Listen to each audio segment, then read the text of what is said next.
네, 우리 앞뒤 잡으며 이렇게 인사하겠습니다. 당신의 황무지가 주의 동산이 될 것입니다. 네, 우리 다시 한번 이렇게 인사하겠습니다. 하나님께서 기쁨과 즐거움을 주실 것입니다. 네, 오늘은 황무지가 주의 동산이 되리라. 웨스트랜드 트위스 가든. 네, 다섯 번째 시간입니다. 기쁨과 즐거움을 주시는 하나님이라는 제목으로 말씀을 나누도록 하겠습니다. 지난 시간에 이야기한 바와 같이 사람들이 그리고 우리 모두가 고난을 고통을 힘들어하는 이유는 그 고난 자체가 힘들어서가 아니라 그 고난으로 인해서 우리 인생 가운데 기쁨이 사라지고 즐거움이 사라졌기 때문에 우리가 고난이 힘들다고 말씀을 드렸습니다. 그럼 사람들은 어떠한 것에서 과연 기쁨을 누리며 무엇을 또 즐거워하며 살아가고 있을까요? 한국보건사회연구원의 한국인의 행복과 삶의 질에 관한 종합연구라는 그 보고서에서 개인의 행복과 삶의 질에 영향을 미치는 요인은 가족과의 관계, 그리고 건강 상태, 경제적 안정 등이 아주 중요한 역할을 하고 있다고 합니다.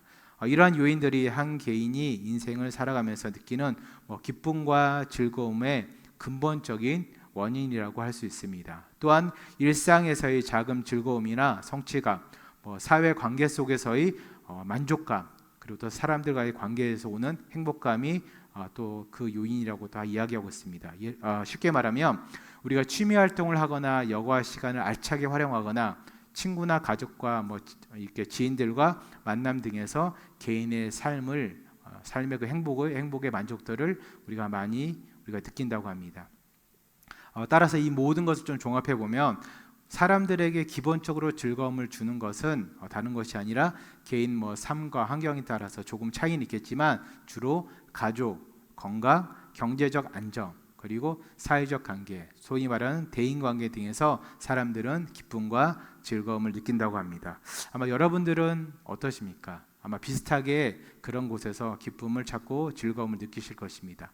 그런데 하나님께서는 오늘 본문과 설교 제목에도 기록되어 있듯이 기쁨을 주는 요소가 그 근원이 하나님 자신이라고 이야기하고 있습니다. 인간의 기쁨의 원인이 즐거움의 이유가 가족도 아니고 건강도 아니고 경제적 부유함이나 안정감도 아니고 우리가 자주 만나는 친한 사람들도 아닌 하나님이시라는 것은 조금은 이렇게 형이상학적으로 들릴 수도 있습니다. 현실감 없게 들릴 수도 있지만 이는 성경에서 이야기하고 있는 진리임은 분명합니다. 그래서 오늘 이 시간 기쁨과 즐거움의 참된 의미가 무엇이고 우리가 어떻게 그 기쁨과 즐거움을 누리며 살 수 있는지 함께 알아보도록 하겠습니다. 첫 번째로 참된 기쁨과 즐거움은 하나님의 선물입니다. 참된 기쁨과 즐거움은 하나님의 선물입니다. 오늘 본문의 시작이 나 여호와가 더 로드 이렇게 시작합니다. 하나님께서 주권적으로 자기 백성들을 회복시키시고 복주시는 분임을 다시 한번 강조하고 있습니다. 따라서 기쁨과 즐거움은 인간의 환경이나 노력에 의해서 발생하는 것이 아니라 하나님의 주권적 은혜로 주어지는 선물이라는 것입니다. 시편 16편에도 하나님께서 기쁨과 즐거움의 근원이라고 이야기하고 있습니다. 우리 다 같이 시편 16편 11절을 우리 함께 읽겠습니다. 시작. 주께서 생명의 길을 내게 보이시리니 주의 앞에는 충만한 기쁨이 있고 주의 오른쪽에는 영원한 즐거움이 있나이다. 아멘. 인간이 각자 개인의 원하는 바를 얻을 때나 좋아하는 것을 가지거나 누릴 때 그렇게 느껴지는 자의적인 만족감과 하나님께서 직접적으로 여러분들에게 이렇게 직접적으로 주시는 기쁨과 즐거움을 혼동해서는 안 됩니다. 착각해서는 안 된다는 것입니다. 참된 기쁨과 즐거움의 주체는 그 기쁨과 즐거움을 누리는 우리 자신 같지만 실질적으로 그 주체는 하나님 자신이십니다. 왜냐하면 하나님께서는 우리가 기쁘고 즐겁게 사시기를 원하시기 때문에 그렇습니다. 창조주가 원해서 전능하신 분이 원해서 하시는 일이 여러분들과 제가 기쁘게 사는 거래요. 즐겁게 사는 거라고 이야기하고 있습니다. 그렇다고 열심히 살지 말고 하고 싶은 대로 살며 인생을 허랑방탕하게 살라는 뜻은 절대 아닙니다. 쾌락과 욕망대로 사는 것이 여러분 즐거움의 기쁨의 표상 같습니다. 근데 이는 지극히 잘못된 세계관을 가지고 있는 것이고 기쁨과 즐거움의 세속적인 면만 보는 것입니다. 오늘 본문에서 이스라엘 백성들은 바빌론의 포로가 되어서 아주 절망적인 상황에 놓여 있습니다. 슬픔이 가득했습니다. 그런데 이런 이스라엘 백성들에게 하나님께서는 내가 너희를 위로할 것이며 그리고 너희의 사막 같은 광야 같은 너희의 인생을 에덴 같게 나의 동산 같게 한다고 이야기하고 있습니다. 그리고 거기에 플러스로 더해서 내가 너희에게 기쁨과 즐거움을 주겠다고 이야기하고 있습니다. 성경에서 하나님께서 말씀하신다. 그 뜻은 뭐냐면 나중에 그대로 내가 너희에게 이루어 주겠다는 뜻입니다. 하나님의 약속이고 언약입니다. 이사야서에서는 바벨론 포로 시대로부터의 귀환을 통해 하나님께서 이스라엘 백성들을 다시 어떻게 회복시킬지 잘 기록하고 있습니다.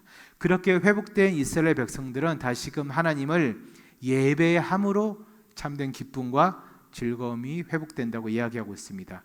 이사야 35장 우리 10절입니다. 함께 읽겠습니다. 시작. 여호와의 속량함을 받은 자들이 돌아오되 노래하며 시온에 이르러 그들의 머리 위에 영영한 희락을 띠고 기쁨과 즐거움을 얻으리니 슬픔과 탄식이 사라지리로다. 아멘. 여호와의 속량함을 받은 자들이 돌아오되 노래하며 시온에 이르러. 제가 지난 시간에 말씀드렸죠. 이 시온은 예루살렘으로 대표되는 솔로몬 성전을 뜻합니다. 바벨론의 포로로 끌려가서 이스라엘 백성들이 여러 고초를 겪었지만 그중 가장 심한 고초는 하나님을 예배하지 못하는 거였습니다. 이방 나라에서 이방 신을 섬기는 그 나라에서 당연히 하나님을 예배하지 못하게 했겠죠. 영적인 존재인 인간은 영이신 하나님과 교제해야지 기쁨과 즐거움이 회복됩니다. 영이신 하나님과의 교제인 예배가 여러분 끊어지면, 예배가 사라지면 인간은 금세 망가지고 난폭해지고 깨어지고 불안에 떨며 평안함을 잃어버립니다. 마치 물 밖으로 나온 물고기처럼 숨을 못 쉬어서 펄떡이고 있습니다. 근데 마치 우리는 그걸 가지고 펄떡이니까 살아있네? 이렇게 착각합니다. 여러분, 죽어가는 것입니다. 죽어가는 것입니다. 그런데 예배가 회복되면, 예배에 집중하면, 이전과는 다르게 예배에 내가 정말 전심으로 참여하게 되면 인간은 참된 기쁨과 즐거움을 누릴 수가 있습니다. 여러분, 세상이 주는 값싼 안정감이나 일시적인 부유함이 주는 자기 만족이 아니라 하늘로부터 오는 참된 기쁨과 즐거움을 누리게 된다는 것입니다. 사랑하는 우리 성도님 여러분, 세상에 줄 수 없는 이러한 기쁨과 즐거움이 하나님의 선물임을 아시고 다시 한 번 더 예배를 잘 회복하심으로, 예배에 집중하심으로, 예배를 여러분 사모하심으로 주께서 주시는 참된 기쁨과 즐거움을 평생 누리시기를 주님의 이름으로 축원드립니다. 두 번째로 우리는 죄가 기쁨과 즐거움을 빼앗아 간다는 것을 알아야 됩니다. 세상의 기쁨과 즐거움은 어떻게 보면 직접적으로 죄와 연관이 없습니다. 그러나 하나님께서 주시는 기쁨과 즐거움은 죄와 연관이 있습니다. 참고로 세상에서 말하는 죄 무엇인가요? 규범을 어기거나 도덕적 가치를 훼손하는 것이 죄입니다. 물론 이러한 죄는 여러분 성경적으로도 죄예요. 근데 성경에서의 죄, 가장 큰 죄는 뭐냐면 하나님을 예배하지 않는 것이 여러분 가장 큰 죄입니다. 여기서 하나님을 예배한다는 말은 내 인생의 주권이 나에게 있지 않고 하나님께 있음을 고백하고 그것을 인정하는 것입니다. 그런 하나님의 위대함을 찬양하는 것이 바로 예배입니다. 앞서 말씀드린 바와 같이 하나님께서는 예배를 회복시킴으로 이스라엘 백성들에게 여러분 기쁨과 즐거움을 주셨습니다. 그래서 우리가 예배에 더 집중하고 예배를 더 사모할 수 있는 이유가 바로 여기에 있습니다. 그런데 죄는 이러한 예배를 멀리하게 합니다. 예배를 소홀히 여기게 해요. 예배의 은혜 받지 못하도록 우리의 마음과 생각과 여러 말들을 막 이렇게 이상하게 만듭니다. 괴롭혀요. 물론 어쩔 수 없는 상황이어서 예배를 못 드리는 경우를 빼놓고는 충분히 예배를 드릴 수 있음에도 불구하고 예배를 드리지 않는 것, 마땅히 예배에 집중해야 되는데 그러지 못하는 것, 여러분 이거 죄입니다. 여러분, 죄는 1차적으로 하나님과 우리를 멀어지게 합니다. 하나님을 가까이 하기 싫어해요. 그러니까 당연히 교육이 싫죠. 성도들 만나기 싫고, 목회자가 괜히 연락하면 부담스럽고, 여러 가지가 있어요. 근데 여러분, 2차적으로는 죄는 그 어떤 기쁨과 즐거움도 누리지 못하게 합니다. 물론 세상적인 기쁨인 쾌락이나 세상적인 즐거움인 편안함은 있겠지만, 여러분, 이것은 일시적인 것일 뿐 영적인 인간에게는 오히려 갈급함만 초래합니다. 마치 무더운 여름날, 여러분, 아주 시원하고 단 주스가 있어요. 그걸 마시면 여러분 금방 시원해져요. 근데 그 단맛 때문에 갈증이 더 유발이 되죠. 더 심화됩니다. 같은 이치입니다. 그러나 하나님께서는 예배를 통해서, 예수 십자가의 은혜를 통해서 죄를 멀게 하시고 이미 지은 죄는 용서해 주심으로 참된 기쁨과 즐거움을 회복시켜 주십니다. 그래서 여러분, 기쁨이란 단어, 영어로 joy입니다. joy. 이거를 이렇게 좀 풀어서 해석하면 좋을 것 같아요. J, Jesus, 예수님께서 overflows, 넘치다. you. 기쁨은 예수님께서 당신의 인생 가운데 흘러 넘치는 것입니다. 여러분, 우리가 기쁨이 넘치려면 예수가, 그리스도가 내 인생 가운데 흘러 넘쳐야 돼요. 내 인생 가운데. 다른 것이 흘러 넘치는 게 아니에요. 여러분, 돈, 아무리 흘러 넘쳐봤자 여러분 계속해서 더 갈급해요. 왜 부자들이 더 많은 돈을 벌려고 하는지 아세요? 안 채워져요. 더 채워주려고 해요. 육체적인 쾌락 쫓는 사람들, 여러 가지 쫓는 사람들, 왜 그렇습니까? 채워지지 않아서 그렇습니다. 건강이 기쁨이 아니라, 물질이 기쁨이 아니라, 자녀들의 성공이 기쁨이 아니라 예수님 존재 그 자체가, 우리의 구세주 되시는 예수님이 우리 안에 넘치는 것 그 자체가 바로 참된 기쁨이라는 뜻입니다. 앞으로 여러분들과 우리 자녀들의 인생 가운데 오직 예수님만이 넘치시기를 주님의 이름으로 축원드립니다. 여러분, 그럼 우리는 어떻게 우리 인생 가운데 예수님이 넘치게 할 수 있을까요? 요한복음 3장 14절에서 16절입니다. 우리 함께 읽겠습니다. 시작. 모세가 광야에서 뱀을 든 것 같이 인자도 들려야 하리니 이는 그를 믿는 자마다 영생을 얻게 하려 하심이니라. 하나님이 이 세상을 이처럼 사랑하사 독생자를 주셨으니 이는 그를 믿는 자마다 멸망하지 않고 영생을 얻게 하려 하심이라. 아멘. 이는 그를 믿는 자마다 뭘 얻는다고요? 영생을 얻게 하려 하심이라.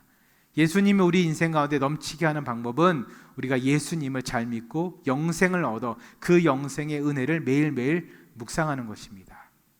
여러분, 이 세상에 수많은 기쁨과 즐거움이 있지만 여러분, 죽은 사람이 다시 살아나는 것보다 더 큰 기쁨과 즐거움은 없을 것입니다. 여러분, 여러분들과 제가 받은 영생이 그러한 것입니다. 근데 우리는 아직 우리가 실제적으로 죽지 않았기 때문에 실감하지 못해요. 아마 우리 유족들은 조금 실감할 거예요. 우리 어머니께서, 우리 할머니께서 그래도 지금 다른 곳에 계시지 않고 하나님 품에 하늘나라에 있다는 거, 여러분 그 복인 줄 믿으시길 바랍니다. 여러분, 어떻게 보면 그리스도인들에게 참된 기쁨과 즐거움의 바로미터는 우리가 영생에 대해서 얼마나 실감하며 살아가고 있느냐에 달려 있습니다. 여러분, 불신자들이 하나님을 믿지 못하는 것, 크리스찬들이 하나님을 믿는다 하면서 하나님을 경외하지 못하는 것, 여러분 왜 그렇습니까? 하나님이 보이지 않아서 그래요. Invisible God, 하나님이 보이지 않아요. 인간은 지극히 단순하고 직관적인 존재이기 때문에 보이는 것만 믿습니다. 그래서 인간은 보이지 않는 것을 그리 소중히 여기지 않습니다. 여러분, 기후위기가 온 이후에 공기가 나빠진 이유 무엇입니까? 공기가 보이지 않으니까 우리는 신경을 안 써요. 신경을 안 씁니다. 소중히 여기지 않습니다. 우리가 영생을 소중히 여기지 않고 그것에 감사하지 못하는 이유 또한 보이지 않아서, 그 실체가 만져지지 않아서, 느끼지 못해서입니다. 그래서 우리에게 믿음이 필요합니다. 믿을 수 있는 은혜가 필요합니다. 아무쪼록 기쁨과 즐거움을 사라지게 하는 여러분, 죄를 멀리하시고 우리에게 넘치게 부어주시는 예수님의 그 영생의 은혜를 더 깊이 느끼심으로 여러분 참된 기쁨과 즐거움을 여러분의 인생 가운데서 회복하시기를 주님의 이름으로 축원드립니다. 마지막 세 번째로 우리는 기쁨과 즐거움이 회복의 열매임을 알아야 됩니다. 오늘 본문에도 기록되어 있듯이 참된 기쁨과 즐거움은 하나님께서 우리를 위로하시고 우리의 사막을 에덴 같게 우리의 광야를 주의 동산 같게 회복시킬 때 나타나는 열매이고 증거이고 결과물입니다. 하나님께서 주시는 회복은 우리 마음에 참된 기쁨과 즐거움을 줍니다. 여러분 이는 마치 은혜의 개념이랑 비슷해요. 여러분 은혜, 내가 은혜 받은 거 여러분 100% 완벽하게 설명할 수 있습니까? 우리 권사님들, 우리 사랑하는 손주들에게 할머니가 이런 은혜 받았어 여러분 100% 완벽하게 설명할 수 있습니까? 못하죠. 어느 정도밖에 못해요. 왜냐하면 경험해 본 사람만이 알아요. 여러분 근데 우리가 예배를 통해서 특별히 예수님의 은혜를 통해서 받은 그 영생의 은혜가 그렇다는 것입니다. 우리가 예배를 통해서 그리고 예수님을 통해서 영생의 은혜를 깊이 묵상할 때 그것을 실제로 느낄 때 우리가 참된 기쁨과 즐거움이 회복되는 것입니다. 이러한 원리들을 여러분 한마디로 정리하면 우리와 하나님과의 관계가 회복될 때 참된 기쁨과 즐거움을 누릴 수 있다는 것입니다. 여러분 관계가 회복된다는 것, 하나님과 나와의 관계가 회복된다는 것, 예배가 회복되는 것이고 하나님의 임재가 하나님의 은혜가 우리 가운데 있다는 것입니다. 여러분 하나님의 관계가 회복되지 않으면 당연히 예배도 회복이 안 됩니다. 하나님의 임재하심이 없습니다. 그러면 그 안에 내 인생 가운데 기쁨이 없어요. 즐거움이 없습니다. 이에 대해서 팀켈러 목사님은 탕부 하나님과 고통에 답하다 이 두 책에서 이렇게 이야기했습니다. 하나님의 임재하심을 통한 회복이 인간에게 참된 기쁨을 준다. 우리가 정말로 참되게 기쁨을 누리려면 여러분 우리는 하나님의 임재하심을 간구하고 또 간구해야 됩니다. 여러분 잠깐 우리가 물질적으로 부유함을 얻었어요. 자녀가 잘 되었어요. 우리 손주들이 또 이번에 또 좋은 대학 들어가서도 좋아하시는 분들 있는데 여러분 그 기쁨이 얼마나 가십니까? 길어야 몇 달이에요. 근데 하나님이 우리에게 임재해 주셔서 우리에게 주시는 기쁨은 오래 갑니다. 존 칼빈도 그의 제 기독교 강요에서 기쁨은 하나님의 은혜를 경험한 자만이 누릴 수 있는 영적 열매라고 이야기하고 있습니다. 우리는 예배를 통해서 하나님의 임재하심과 은혜를 경험할 수 있습니다. 그리고 하나님을 사랑하고 이웃을 더 사랑함으로 그 은혜와 임재하심을 더 깊이 그리고 더 오래 간직할 수가 있습니다. 제가 앞에서 조이라는 영어 단어를 풀어서 이야기해드렸죠. Jesus overflows you. 참된 기쁨은 예수님께서 당신의 인생 가운데 흘러 넘치는 것입니다. 이렇게 이야기했습니다. 제가 또 다르게 한 번만 더 해석하겠습니다. joy, 기쁨은 J, Jesus first, O, others next. 다른 사람들이 즉 이웃이 그 다음이고 you are last. 너가 가장 나중이다. 이걸 또 다양하게 해석할 수도 있는데 전 이렇게 해석하겠습니다. 기쁨은 joy는 하나님을 예수님을 먼저 사랑하고 Jesus first, others next. 그리고 이웃을 사랑할 때 you are the last. 마지막으로 궁극적으로 우리에게 나에게 주어지는 것이다. 여러분 우리는 실제적으로 남을 도울 때 기쁨을 느낍니다. 그리고 이러한 기쁨 이상하리만큼 오래 갑니다. 여러분 이것은 단순히 느낌적으로 오래 가는 것이 아니라 제가 찾아보니까 실제적으로 뇌과학적으로 누군가를 돕고 사랑할 때 느끼는 기쁨과 즐거움은 훨씬 더 오래 간다는 연구 결과가 있었습니다. 여러분 우리가 쇼핑을 하거나 맛있는 것을 먹으면 여러분 도파민이 분비됩니다. 순간적인 즐거움입니다. 너무 좋아요. 맛있는 거 먹었을 때, 쇼핑했을 때. 우리 또 그 자매님들 모으고 모아서 명품 가방 탁 샀을 때 오래 가잖아요. 그런데 이러한 순간적인 즐거움으로 인한 도파민의 분비는 오히려 더 강한 자극을 요구한다고 합니다. 그래서 쇼핑 중독, 과식, 알코올 중독, 마약 중독, 이것들이 모두 그것의 결과물들입니다. 근데 우리가 누군가를 도우면 우리의 뇌에서는 옥시토신이 분비된다 그래요. 이는 장기적으로 정서적 안정감을 줄 뿐만 아니라 스트레스 호르몬으로 불리는 코르티솔의 분비도 억제해서 긍정적인 감정이 오래가게 만든대요. 실제 연구 결과 타인을 돕는 행동을 한 사람들은 스트레스가 감소하고 행복감이 증가되는 것으로 나타났습니다. 정기적으로 봉사활동을 하는 사람들은 그렇지 않은 사람들에 비해서 장기적으로 더 높은 수준의 행복을 경험한다는 연구 결과가 있습니다. 여러분, 사랑하는 우리 성도님 여러분, 행복하시길 원하십니까? 하나님을 깊이 사랑하시고 이웃을 더 깊이 사랑하심으로 여러분 참된 기쁨과 즐거움을 회복하시기를 주님의 이름으로 축원드립니다. 그리고 특별히 여러분, 회복의 열매로 주신 기쁨과 즐거움을 예배를 통해서 그리고 이웃을 사랑하심으로, 하나님을 사랑하심으로 그 기쁨을 더 오래오래 평생 간직하시기를 주님의 이름으로 한 번 더 축원드립니다. 말씀을 맺도록 하겠습니다. 오늘 우리는 황무지가 주의 동산이 되리라, 웨스트랜드 투 히스 가든, 5번째 시간으로 기쁨과 즐거움을 주시는 하나님이란 제목으로 말씀을 나누었습니다. 여러분, 참된 기쁨과 즐거움은 하나님의 선물입니다. 성경은 하나님만이 참된 기쁨과 즐거움의 근원이라고 이야기하고 있습니다. 그리고 하나님께서는 우리에게 기쁨과 즐거움을 주시기를 또 원하고 계십니다. 그런데 죄는 그러한 기쁨과 즐거움을 빼앗아 갑니다. 세상이 주는 기쁨과 하나님이 주시는 기쁨은 여러분 전혀 다른 것입니다. 하나님과 멀어지면 우리는 절대로 참된 기쁨과 즐거움을 누릴 수가 없습니다. 예배를 멀리하며 영적으로 피폐해집니다.